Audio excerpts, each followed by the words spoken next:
I got some trivia for you guys. Uh-oh. I want to see what you guys know about for the coaches in the Final Four. Okay. All right. You got to figure out. Let's see if we have our card here. I'm not. Okay, so we have Dana Altman, we have Roy Williams, Yep. Frank Martin, and Mark Few. Okay, and so we're gonna go with. I'm gonna give you all three of you guys. You got to figure out which coach is which. Okay. So you have one guy who was a bouncer, and he got into coaching basketball because he broke up a fight as a bouncer, and somebody pulled a gun on him. He's like, "That's it. I'm done being bouncing.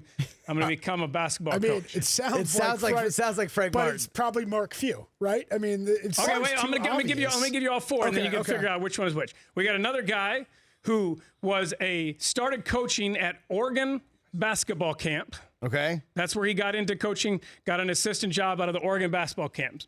Okay. Okay, we got one guy who was an Eagle Scout. Like a Boy Scout, Eagle Scout, Yep, or a like scout for the Philadelphia He was an Eagle Eagles? Scout. No, okay. Boy Scout, Eagle Scout. Okay. And then our last one is he got a gift of silver Jordans to commemorate a big win.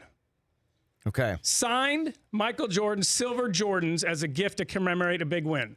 Okay, so who would get that one? Let's start with that one. Who do you guys think? Gift of silver Jordans. It's got to be Roy Williams. I mean, it sounds like Roy Williams being the North Carolina connection, but these sound too obvious almost. Okay, you're right. I'm going to go Roy Williams. You're right. It was Roy Williams. Okay, great. All right, the Eagle Scout. Del Tufo, what do you think? He's bailing. Eagle Scout to me sounds like Mark Few. Mark Few looks exactly like what an Eagle Scout would look like. Yes.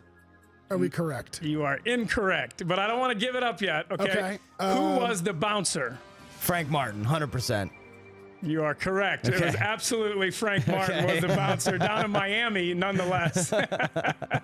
And then lastly, started his career as a counselor, coach at Oregon basketball Dana camp. Altman was the Eagle Scout, and Dana Mark Altman Few, and Mark Few started at the in Oregon basketball camp. And then got an assistant job with Gonzaga based on his work at that camp. Interesting little nuggets on those guys. That's great. I love stuff like that. I love the fact that Frank Martin was a bouncer. That was my favorite one. So he broke up a fight. He broke up a fight. Some guy he threw these guys out of the club, broke up a fight. Somebody pulled a gun. He's like, "That's it. I'm done bouncing. I'm going to become a high school basketball coach." And now he's coaching in the Final Four. What a 180 pivot. You're going from working in the seedy Miami nightclub scene to then coaching high school boys? That's crazy. He was high school boys in Miami, so there's a little bit of seediness that goes along with any high school sports in Miami. I'm from Florida, so I can say that. I know what goes on down in Miami, but he did a great job. They won 3 state championships, like I said, when he was a high school coach. The Rich Eisen Show, weekdays at noon Eastern on Audience.